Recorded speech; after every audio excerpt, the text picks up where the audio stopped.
오늘 본문은 예수님의 마지막 고별 설교 중에 한 장면입니다. 예수님은 제자들에게 곧 떠나실 것을 말씀하시는데요. 그리고 보혜사 성령님을 내가 너희들과 함께 하지 않음에 따라서 선물로 주겠다라고 말씀하십니다. 그런데 제자들이 도무지 이 말이 무슨 말인지를 이해하지 못합니다. 그래서 많은 제자들 중에 한 자였던 베드로가 이렇게 말합니다. 내가 가는 곳으로 그대가 지금 따라올 수 없습니다라는 말에 내 목숨이라도 주님을 위해 내놓을 것을 고백하며 함께 가기를 원하겠다라고 말합니다. 그러나 예수님은 그 고백을 하는 베드로를 향하여서 어떤 말을 했을까요? 너는 닭이 울기 전에 틀림없이 나를 3번 저버릴 것이다 라고 이야기를 합니다. 그 후에 예수님은요, 헤어짐과 성령의 보내심을 이해하지 못하는 제자들을 향해 자신의 존재에 대해서 에고 에이미, 곧 나는 누구이다라는 여러 표현들을 통하여서 우리에게 본인의 존재에 대해서 말씀해 주십니다. 요한복음에는 총 7가지의 표현으로 에고 에이미를 표현해 주시는데 자막 준비되어 있습니다. 첫 번째는 나는 생명의 떡이다 라는 겁니다. 영적인 생명을 공급해 주는 한 사람이 있다면 나다라는 것을 우리에게 말씀하십니다. 두 번째는요, 나는 세상의 빛이다. 어둠 속에서 삶을 살아가는 너희들에게 세상의 빛으로 내가 임하여서 영혼이 어떠한 길을 가야 할지를 너희들에게 비추어 줄 것이다 라고 하는 것을 말씀해 주십니다. 세 번째는 나는 양의 물이다. 나를 통하여서만 하나님께 너희들은 나아갈 수 있다라는 것을 표현하시고요. 네 번째는요, 나는 선한 목자다. 염려하지 마. 내가 너희들을 인도할 것이다. 내가 너희들을 돌볼 것이다 라는 것을 말씀해 주십니다. 다섯 번째는요, 나는 부활이요 생명이다. 여섯 번째는요, 나는 길이요 진리요 생명이다. 그리고 7번째 표현은 오늘 본문 1절에 잘 나타나 있는 나는 포도나무다 라는 표현입니다. 여러분들에게 이렇게 질문 드려보고 싶습니다. 여러분들에게 있어서 현재 삶을 살아가며 여러분들의 예수님 에고 에이미는 무엇인 것 같습니까? 여러분들에게 생명의 떡입니까? 세상의 빛입니까? 양의 문입니까? 선한 목자입니까? 부활이요 생명입니까? 길이요 진리요 생명이다 라는 것이 여러분들의 삶 가운데 에고 에이미로 나타나고 계십니까? 요한복음 14장 26절은 이렇게 말합니다. 함께 읽습니다. 보혜사 시작.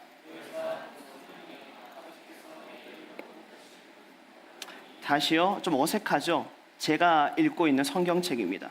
여러분들에게 보다 낯설게 좀 접근했으면 좋겠다라고 하는 것을 생각해서 여러분들 굉장히 어색할 거예요. 다시 한번 더 큰 소리로 시작.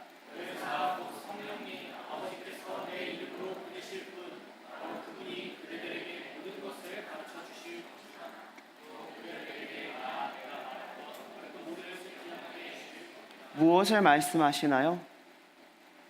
지금 본 구절에서 나오는 에고 에이미는 여러분들 삶 가운데 함께 하지 않으시는 예수님이십니다.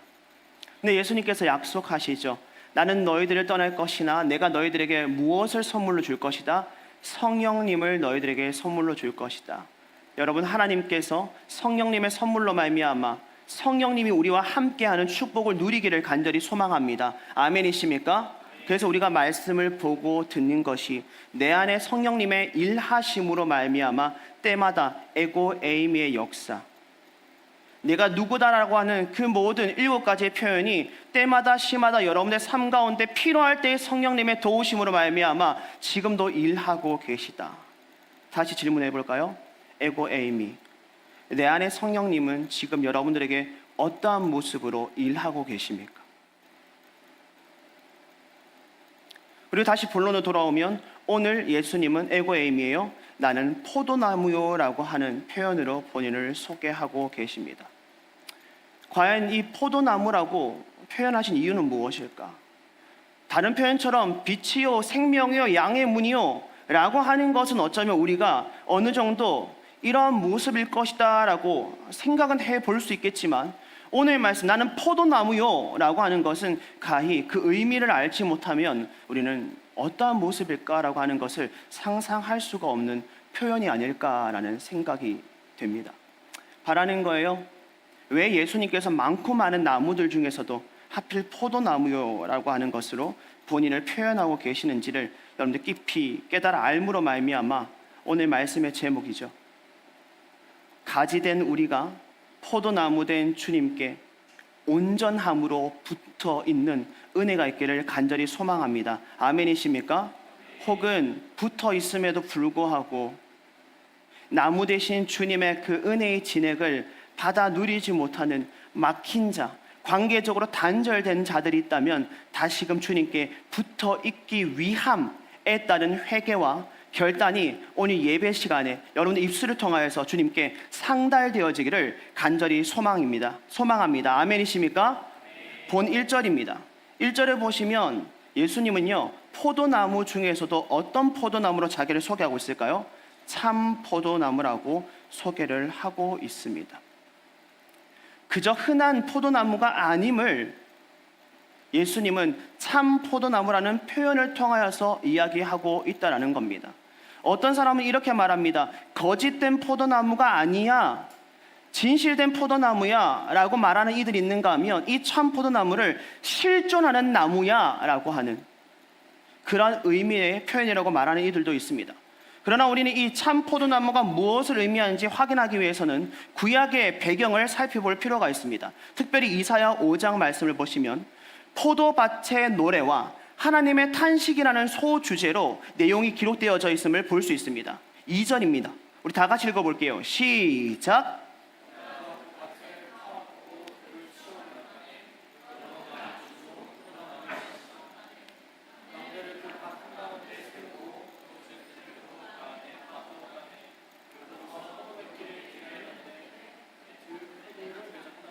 굉장히 어색하시죠?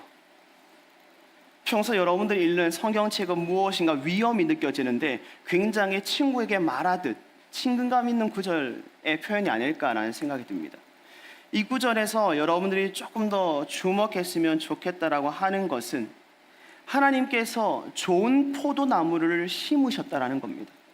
이 말씀은 하나님이 특별히 이스라엘 백성들을 택하신 후에 최선의 사랑과 은혜를 다 쏟아 부어 주셨다라는 것을 의미합니다. 밭을 갈아 준비하셨고 돌을 치워 걸림돌을 없애주셨고 아주 좋은 포도나무를 심으신 후 망대를 세워 보호해 주셨다라고 말씀하십니다. 그리하여서 이 포도나무를 통하여서 어떤 열매를 맺기를 원하실까요? 좋은 포도나무의 열매를 맺기를 원하고 계시다라는 것을 말씀해 주시는 겁니다. 그런데 본 구절의 마지막 부분을 보시면 어떤 열매가 맺혀졌다라고 말씀하고 계십니까?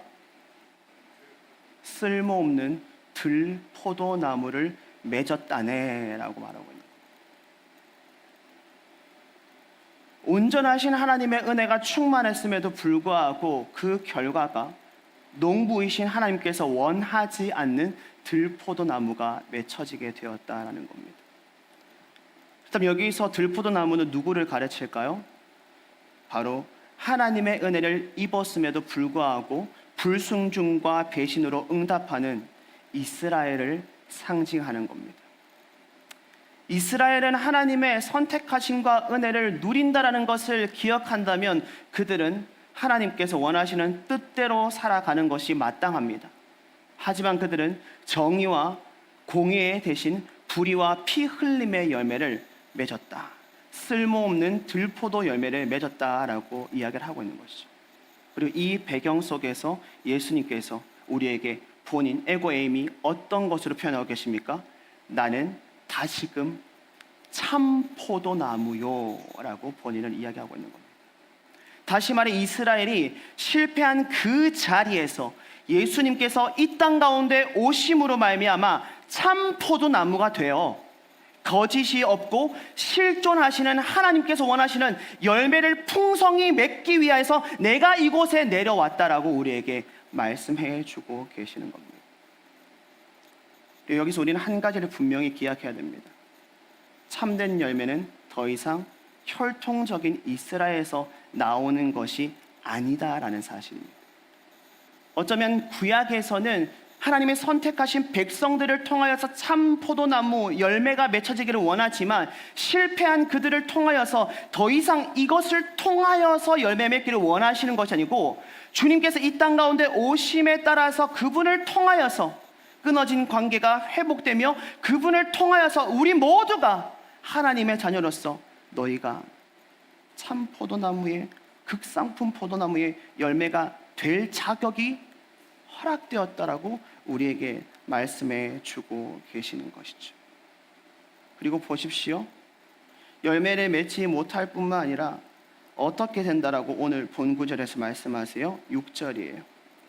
가지처럼 밖에 버려져 마르나니 사람들이 그것을 모아다가 불에 던져 사르느니라. 여러분 이미 하나님의 은혜로 말미암아 구원받은 백성인 줄로 믿습니다. 그리고 여러분들이 이미 참 포도나무에 달라붙어 있는 하나님의 자녀요, 백성이요, 복된 가지인 줄로 믿습니다. 아멘이십니까? 근데 만약에 우리가 우리의 잘못을 통하여서 붙어 있음에도 불구하고 관계적 단절이, 끊어짐이 이루어졌다면 어쩌면 우리의 삶에 아무리 여러분들이 열심히, 이렇게 표현할게요, 종교 생활은 아무런 의미가 없습니다. 이곳에서 예배를 드리는 것으로 그치고 여러분의 삶 가운데 참된 그리스도의 삶을 살아가지 못한다면 종교 생활은 아무런 의미가 없을 겁니다. 그리고 그 끝은 어쩌면 버려져 마르는 나무 가지가 될 수밖에 없을 것이고, 여러분들은 마른 상태에서 불에 던져 사르느니라 라고 하는 결과를 맞이하게 될 수도 있습니다. 여러분들에게 간절히 바라고 원하는 것은 우리 더 이상 종교 생활하지 마시고 신앙생활을 여러분의 삶 가운데서 삶으로 실천할 수 있기를 간절히 원합니다. 아멘이십니까? 그렇다면 여러분의 삶의 열매 맺음, 이것이 우리의 삶 가운데 어떠한 모양과 의미로 나타나는지를 우리는 생각해 보아야 합니다. 이것을 두고 많은 학자들은 대표적으로 두 가지를 이야기합니다. 첫 번째는 갈라디아서 5장, 어떤 열매일까요? 성령의 열매입니다. 다 같이 읽어볼게요. 여러분 익숙한 언어입니다. 시작.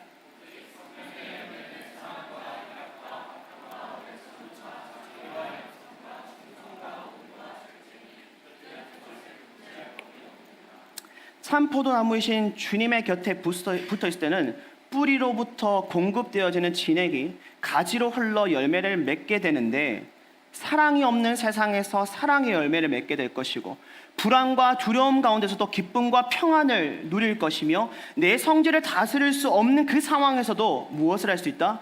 오래 참음과 온유함으로 반응하게 될 것이며, 결코 내 힘으로 불가능한 성품들이 오직 포도나무 예수님과 함께 할 때에 비로소 성령의 열매가 나의 삶 가운데 맺혀질 것이다라고 이야기를 하고 있는 겁니다. 그리고 또 다른 주장이에요. 요한복음 12장 24절이에요.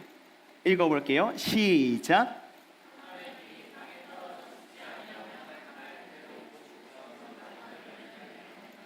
여러분 여기서 미라는 누구를 가리키는 말일까요?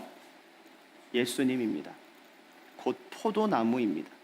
그가 십자가에서 죽으심으로 인류를 위한 구원의 길이 열리고 수많은 영혼이 구원을 받게 된 것처럼 제자된 우리 또한 내 자아를 죽여야 하는 거예요. 내 시간과 물질과 에너지를 희생할 때 비로소 한 알에 미리 썩어 열매를 맺게 되는 그런 존재가 될 것이다라고 우리에게 말씀해 주시는 거죠. 즉 복음 전도를 통해 새로운 생명의 열매 맺음이 나를 통하여서 열방 가운데 이루어질 것이다 라고 하는 두 번째 주장이 있는 거죠. 첫 번째 주장은 무엇이라고요? 성령의 열매, 성품입니다. 두 번째 주장은 무엇이라고요? 나의 입술을 통하여서 열방 가운데 복음이 선포되어짐에 따른 새로운 생명의 열매 맺음입니다. 그럼 여러분들에게 한번 질문해 볼게요. 본 구절의 열매 맺음은 두 가지 중에 어떤 것이 여러분들에게 더 맞다라고 생각하세요? 성령의 열매입니까? 아니면 새로운 영혼의 열매 맺음입니까? 저의 결론은 두 가지 모두가 맞다입니다. 주님의 성품의 열매 맺음도, 복음의 전도의 영혼의 열매 맺음도 우리를 통해 이루어 가기를 원하시는 것이 주님이 우리를 향한 지상 명령이자 바람이 아닐까라는 생각이 드는 것이죠. 그러나 여기서 우리가 결코 잊지 말아야 할 것이 있습니다. 4절입니다. 예수님께서 이렇게 말씀하세요. 스스로 열매를 맺을 수 있다 없다? 결코 없다라는 겁니다. 어떠한 열매, 성품의 열매, 새로운 영혼의 열매, 모든 것이 이루어지기를 원하지만 가장 중요한 것은 어떠한 열매도 너희들의 노력이 아닌 너희들이 나와 함께 붙어 있을 때에 비로소 하나님의 도우심으로 인해 모든 열매들이 맺혀질 수 있다라고 우리에게 말씀해 주시는 겁니다. 여러분, 우리가 우리의 힘으로 얼마나 많은 노력을 하는지 모르겠습니다. 특별히 취준생 같은 경우에는 취업을 위해 밤잠을 설치고 준비하지 않습니까? 인간관계의 갈등을 겪고 있는 분들이라면 어떻게 하면 이 갈등을 해결할 수 있을까라는 것을 얼마나 많이 고민하세요. 그리고 스스로 열매를 만들어내려고 하는 가운데 얼마나 많이 좌절하고 무너지는지 모르겠습니다. 혹시 여러분들의 삶 가운데 사랑이 메마르고 기쁨도 평안도 사라지고 불안과 두려움만 가득하지는 않으신지 모르겠습니다. 만난 이들에게 복음을 전하고 싶지만 용기가 없는 거예요. 어떻게 복음을 전해야 될지 모르겠다는 거죠. 이렇게 권하고 싶어요. 담임 목사님과 함께하는 전도 세미나가 준비되어 있습니다. 용기 얻을 겁니다. 농담이었습니다.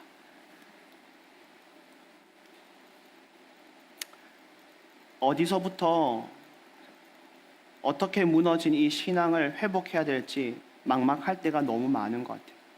근데 제가 오늘 본문을 통하여서 여러분에게 권하고 싶은 한 가지가 있다면 다시 주님께 붙어 있기 위한 그 노력, 다른 무엇인가 방법을 찾고 구하는 것보다 다른 무엇보다 성품의 열매와 복음 전함에 대한 새 생명의 열매, 이 모든 것들이 어쩌면 우리가 이 땅 가운데서 평생 해야 할 숙제가 아닐까라는 생각이 드는 것인데, 그 숙제를 바르게 잘 행하기 원한다면 다른 어떠한 기도보다 주님과 함께 할 것을 고백하는 기도, 하나님 주님께 더 가까이 나아가기를 원합니다. 더 주님과 함께 하기를 원합니다. 매 순간마다 주님과 함께 함으로 말미암아 주님이 주시는 그 성령님의 작동으로, 그 하늘의 지혜로, 그 새로운 힘으로 모든 것들을 행하기를 원합니다 라고 하는 것이 다른 무엇보다 우선시 되어야 될 고백이자 기도가 아닐까라는 생각이 드는 겁니다. 그리고 예수님은 내게 붙어있는 이에게 무엇을 말씀하세요? 내 안에 거하는 이에게 주시는 특별한 복이 있다라고 말씀해 주십니다. 이 복은 두 구절에 기록되어져 있어요. 3절과 7절인데요. 3절을 보시면 내게 일러준 말로 이미 무엇이 허락되었다고 말씀하세요? 깨끗하여졌으니 라는 겁니다. 예수님께서 이 땅 가운데 행하신 많은 사역들 가운데 병자를 치유하실 때마다 행하셨던 방법이 무엇인지 아십니까? 바로 말입니다.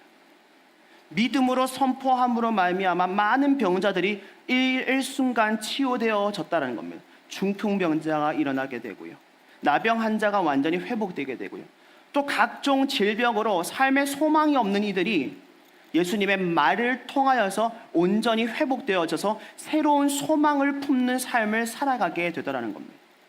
여러분 어떠세요? 여러분들 영혼 가운데 얼마나 많은 때가 묻어있다는 것을 고백하게 되지 않습니까? 근데 이것을 깨끗이 씻김받을 수 있는 방법은 단 한 가지입니다. 하나님의 음성에 귀 기울이며 주님께 회개하는 것입니다. 내가 다른 노력을 통하여서, 나의 섬김을 통하여서, 나의 희생을 통하여서 이렇게 열심히 섬기면 주님께서 나를 깨끗이 씻김 받게 해주시겠지? 아니요. 근데 여러분들의 생각입니다. 오늘 말씀에서는 당연코 말씀하십니다. 말씀을 통하여서 너의 영혼이 깨끗해질 것이다. 제가 예전에 들었던 한 자매의 고백입니다. 많이 아팠대요. 근데 깨끗이 씻김 받았던 것은 주님의 그 은혜로 말미암아 깨끗이 씻김을 받았다라고 하는 고백을 하더라고요. 전 여러분들의 영혼이 말씀을 통하여서 깨끗이 씻김 받는 은혜가 있기를 간절히 소망합니다. 그리고 7절을 보시면 이렇게 말씀하세요. 구하라 그리하면 이루리라. 여러분들 최근에 주님께 어떤 기도를 드리고 계십니까? 무엇을 구하고 계십니까? 오늘 성장반 훈련의 주제인데요, 기도라는 것을 오늘 밤에 성장반 교육 시간에 다룰 겁니다. 근데 그 훈련 가운데 하나님께서 우리에게 가장 모범이 되는 기도의 내용들을 알려주셨는 게 무엇이냐면 주기도문입니다. 주기도문을 나중에 여러분들이 자세히 곱씹어 묵상해 보셨으면 좋겠습니다. 이 주기도문에서는 주님께 이런 고백을 합니다. 우리 다 같이 주기도문 한번 고백해 볼까요? 시작.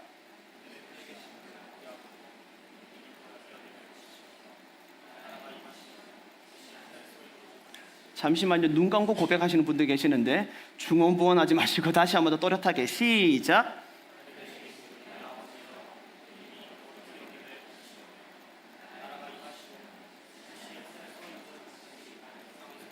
여기까지. 기도의 시작은 이 기도에 응답하시는 주님의 주권을 인정할 때에 비로소 기도가 되는 겁니다. 주님의 뜻이 이 땅 가운데 나를 통해서 이루어짐에 따른 무엇을 말할까요? 참 포도나무여 너희는 가지라. 내가 당신과 함께 붙어 있을 때에 당신의 모든 것이 내 삶을 통하여서 이루어질 것을 믿는 고백에서 기도가 시작되어져야 한다는 것이죠. 그리고 그 후에 다시 한번 더 고백해 볼까요? 시작. 여러분들이 그쳤던 그 후, 그럼 다시 처음부터 고백해 볼게요. 시작.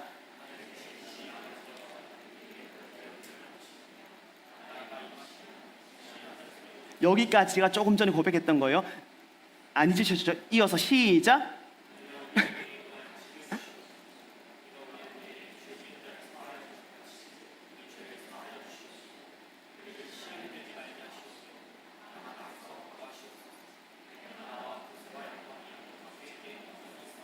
여기는 여러분들이 원하고 바라는 것을 구하는 기도예요.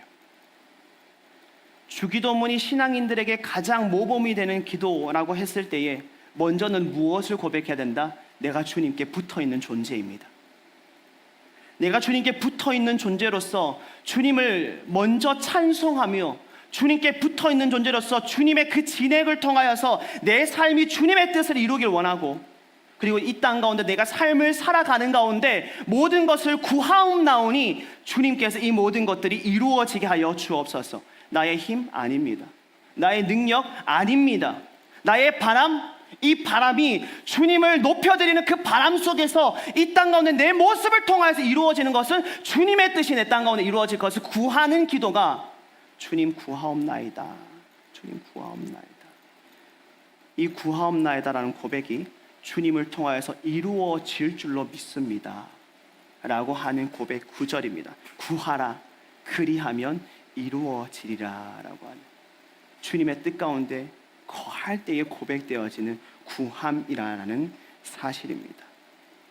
이것이 주님의 자녀된 우리에게 베푸신 분명한 은혜입니다.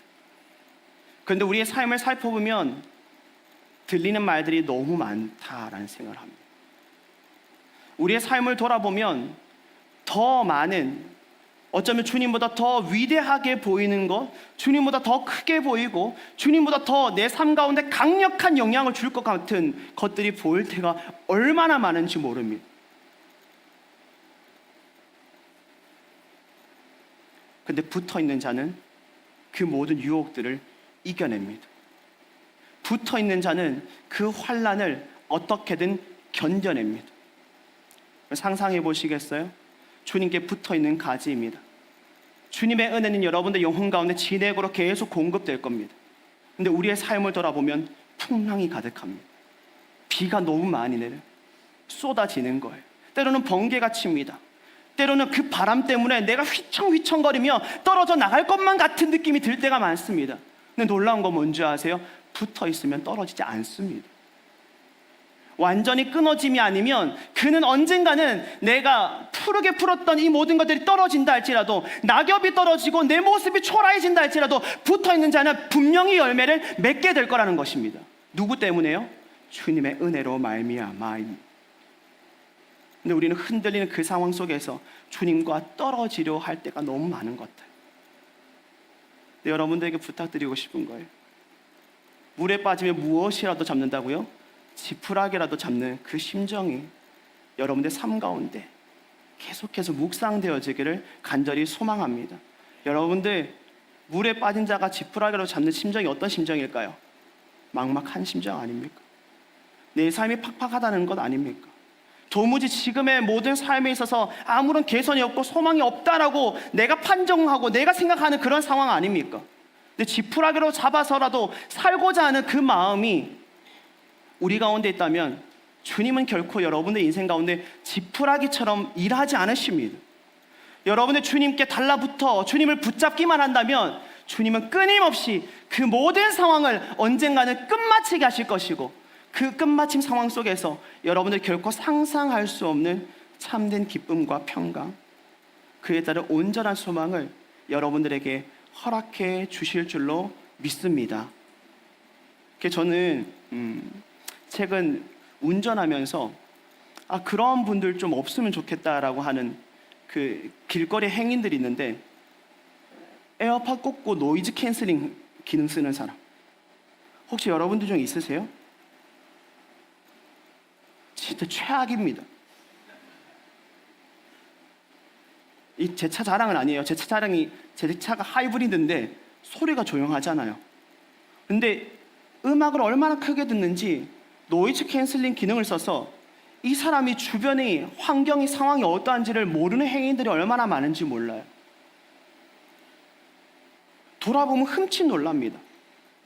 본인이 지금 어떠한 길을 걷고 있는지, 어떠한 상황에 처해 있는지 소리만 들어도 반응할 수 있는데 귀를 막고 있는 거예요. 본인이 듣고자 하는 소리에만 집중하고 있는 거예요. 이 집중하는 나머지 본인이 지금 어떠한 길을 걸어가고 있는지, 어떠한 상황 가운데 처해 있는지, 얼마나 위험 가운데 있는지를 모른다라는 거예요. 우리 인생에 우리가 임의로 노이즈 캔슬링을 작동시킬 때가 얼마나 많은지 몰라요. 내 삶이, 내 믿음이 완전히 어그러져 무너져 가고 있음에도 불구하고 내 시선과 내 마음과 내 기울임이 주님이 아닌 세상, 주님이 아닌 다른 이들의 말, 주님이 아닌 내 생각 가운데, 내가 만든 프레임 속에서 얼마나 갇혀 사는지 모른단 말이에요.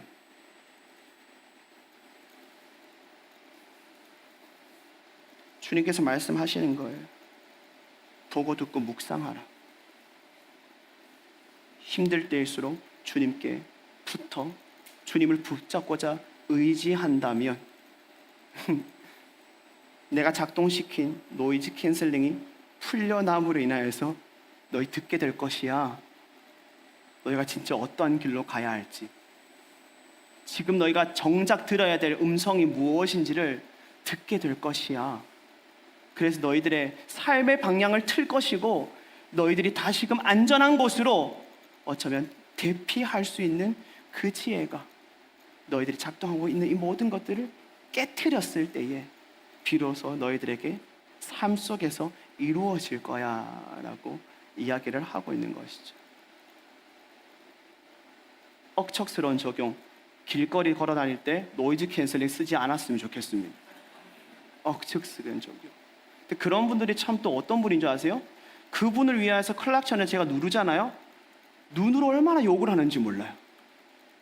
야, 너 다칠까봐 내가 클락션 눌렀는데 그 사람 날 향해서 이런 말도 안 되는 행위. 그리고 그러한 자들에게 예수님께서 비로소 우리를 이렇게 삼아 주신다라고 말씀하시는데 8절에 이 말씀이에요. 비로소 너희가 내 제자가 되리라 라고 이야기를 하고 있는 거죠. 그럼 제자가 어떠한 삶을 살아가는 자들이에요? 오늘 말씀에 근거한다면 열매를 많이 맺는 자가 제자입니다.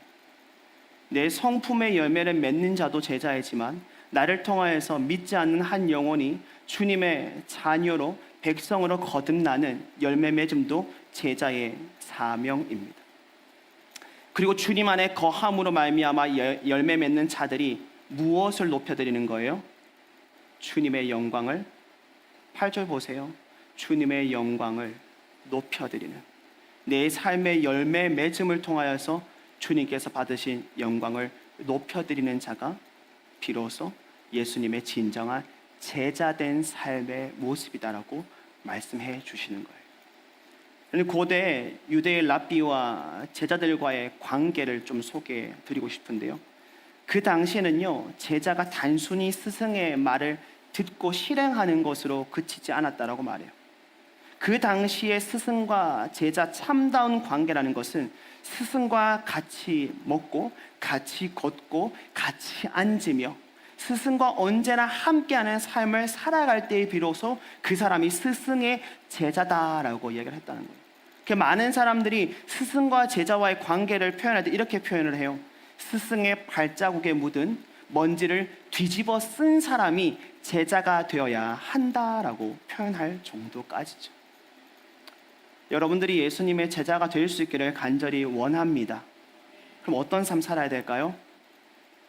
매 순간 주님과 함께하는 삶을 살아야 되는 거예요. 매 순간 주님을 생각하셔야 되고요. 매 순간 주님께서 본인을 나타내는 그 말씀을 읽기 위해 노력해야 되고요. 이 말씀을 통하여서 주님께 주시는 그 마음이 있을 때 매 순간 주님께 기도하도 주님 감사합니다. 주님 감사합니다. 오늘도 감사, 내일도 감사, 내 삶에 허락되는 고난도 감사, 내 삶에 허락되는 선물도 감사. 주님의 그 걸음걸음 가운데 은혜의 먼지가 내 삶 가운데 붙여지기를 소망한다는 마음으로 주님의 그 걸어가심에 동행하는 자가 참된 주님의 제자인 줄로 믿습니다. 이제 말씀을 마치려고 하는데요.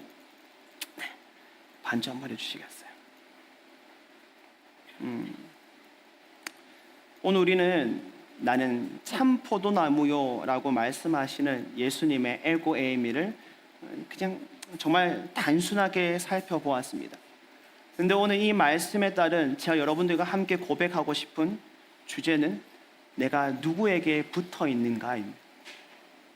내가 지금 누구에게 붙어 있는 자로서 누구와 함께 삶을 살아가고 있느냐라는 것을 여러분들에게 질문드리고 싶었습니다. 한 장면을 여러분들 좀 상상해 보시겠어요? 그냥 어느 한 가정에 포도나무가 있다라고 그냥 억척스럽게 가정을 들어봅시다. 그리고 한 아이가 이 포도나무가 너무 예쁜 거예요. 그래서 이 나무를 자기의 방에 두어 계속적으로 그 예쁜 나무를 보고 싶어 아이가 나무에 붙어있는 가지를 꺾어버리는 거죠. 그리고 이 가지를 가지고 아이의 방으로 들고 와요. 우리 예쁜 화병에 꽃도 아닌데 그 너무 예쁜 나머지 그 가지를 꽂아 두었습니다. 여러분들 이 가지가 어떻게 되었을까요? 그 순간은 아이에게 만족함을 줍니다. 그 순간은 그 나무 열매가 너무 예쁘게 보일 수 있습니다. 근데 시간이 가면 갈수록 어떻게 될까요? 붙어 있지 못함에 따른 그 나무는 결국 버려져야 할 썩은 나무가 될 것입니다. 그리고 그때에서야 비로소 아이가 깨닫겠죠. 아, 내가 아무리 이 나무가지가 예뻐 내 방에서 계속적으로 함께 보고 싶다 할지라도 이 예쁜 것은 나무에 붙어 있을 때야만이 계속하여서 살아 숨을 쉬게 될 것이고 결국은 열매를 맺게 되는구나라는 것을 아이가 깨닫게 될 것입니다. 나무에 붙어 있지 않는 가지는 아무리 좋은 환경에서 아무리 많은 물을 부어준다 할지라도 결국은 썩어버리게 될 것입니다. 여러분들 인생 가운데 여러분들 필요한 것들, 세상 이들이 말하는 좋은 환경, 세상 이들이 말하는 내 삶에 많은 것들을 공급해 줄 것만 같은 그 물들, 그 순간 여러분들에게 여러분들이 빛나게 하는 존재로서의 이유가 될 수 있을 겁니다. 네, 만약에 여러분들 그 환경 속에서 실질적으로 내가 주님께 붙어 있지 않는다면 우리의 삶의 마지막은 다시금 마르게 될 것이고 다시금 버려져 태워지는 장작이 될 수밖에 없을 겁니다. 우리 오늘 말씀을 통해서 알게 됩니다. 붙어 있을 때에 비로소 열매 맺음이 있을 것인데 그 열매가 무엇이다? 결코 내 힘으로 내 의지로 할 수 없는 성품의 열매가 맺힐 것이고 머뭇거려지지만 주님께서 용기라는 것을 허락해 주심으로 말미암아 새로운 영혼의 열매 맺음이 나를 통해 주님의 기쁨과 나의 기쁨으로 허락될 것이다라고 말씀해 주십니다. 여러분, 우리의 가정과 우리의 일터와 우리의 교회는 현재 어떤 열매가 많이 맺혀져 있습니까? 여러분들의 가정에 성령의 열매 맺음과 새로운 영혼을 위한 복음의 증거의 움직임이 이루어지고 있습니까? 여러분들의 일터에서 여러분들은 주님께 붙어있는 가지라고 표현하겠지만 여러분들의 일터에서 여러분들은 어떠한 열매를 맺기 위하여서 노력하고 계십니까? 우리 교회는 현재 어떠한 성품의 열매가 많이 맺혀져 있습니까? 반대로 우리 교회는 어떠한 성품의 열매가 부족함으로 더욱더 맺혀져야 할까요? 또한 우리 교회는 복음의 증거의 열매 맺음을 위하여서 함께 마음 모아 주님께 간절히 기도하고 있는 공동체입니까? 여러분들이 우리 교회가 주님의 참 포도나무 되심에 붙어있는 가지라고 한다면 어떠한 것도 부족함이 없는 풍성한 열매 맺음이 우리의 삶 가운데 우리의 공동체 가운데 열려야 되는 줄로 믿습니다. 아멘이십니까? 그래서 여러분들과 함께 그저 바라는 것은 저도 주님 앞에 붙어있기 위해 발버둥 칠 겁니다. 지금 내 삶이 어떠하다 할지라도 끝까지 주님을 붙드는 그 손의 힘을 풀지 않기 위해 노력할 겁니다. 저도 제 삶이 평안하다면 주님께서 그 누리는 햇볕과 같아하는 그 좋은 날씨 속에서 주님께 붙들림 받기 위하여서 또 주님을 붙들기 위해 노력하겠지만 힘든 가운데서도 끝까지 주님의 살아계심을 인정하기에 믿기에 주님께 떨어지지 않기 위하여서 주님을 붙들고자 노력할 겁니다. 여러분들에게 도전합니다. 새로운 한 주간 예상치 못한 비바람이 불 수도 있고요, 천둥 번개가 칠 수도 있고요, 여러분들의 마치 꺾어버릴 것만 같은 절망적인 상황이 여러분들의 삶 가운데 발생할 수도 있습니다. 그러나 기억하십시오. 주님은 끝까지 여러분들과 함께하기를 원하십니다. 여러분들이 놓지 않는다면 여러분들이 놓아도 주님은 끝까지 여러분들을 붙드실 것입니다. 그러나 간절히 원하는 것은 마치 많은 날의 연수가 우리의 삶 가운데 있는 것처럼 착각하며 삶을 살아가지 마시고 오늘의 허락됨이 축복인 줄 알고 내일의 허락됨이 축복인 줄 알고 이후가 마지막 날인 것처럼 주님께 붙들림 받은 바 주님께서 원하시는 그 열매 맺음과 그 영광을 여러분들의 삶을 통하여서 높여드릴 수 있기를 간절히 소망합니다. 마지막입니다. 제자 됩시다. 제자 됩시다. 주님께서 원하시는 제자가 됩시다. 여러분들 원하시는 모습으로 주님 나 열심히 살아갑니다 라는 거 고백 착각하지 마시고요, 오늘 말씀을 통하여서 깨닫게 된 바대로 정말 주님께서 원하시는 열매 맺음이 풍성한 주님의 제자가 될 수 있기를 간절히 원합니다.